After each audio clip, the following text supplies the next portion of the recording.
እንደ ሜሲ ግን የክርስቲያኖ ጥላ ስር ማለት ነው ሚኖር ተጫዋች አለ እድሜ ልኩም ማለት ነው። በቃ በክርስቲያኑ ሲቀና የኖረ ሰው አለ።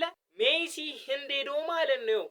ይሄንን ታስታውሱታላችሁ። እና ይሄንን እዚህ ጋር ደግሞ ለመነሳት ሞከሩና ታክሲ ውስጥ ሆነው ማለት ነው።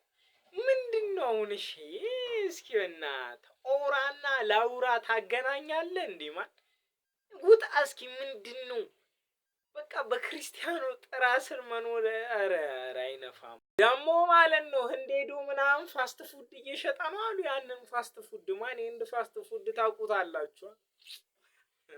አይ ሜሲ እዛ አጭበርብራ ሰርቃ ምናምን ፋስት ፉድ ሰርታ ሰልፊ ምናምን የሮናልዶን ሌጀንደሪ ሰልፊ ምናምን ለመነሳት ትሞክራለች።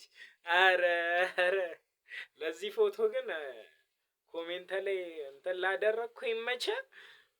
እናንተም ይመቻችሁ። ሜሲ ከሮናልዶ ጥላ ስር መቼ እንደሚወጣ ናፈቀን። ማን የሜሲ ደጋፊዎች ታሳዝናላችሁ።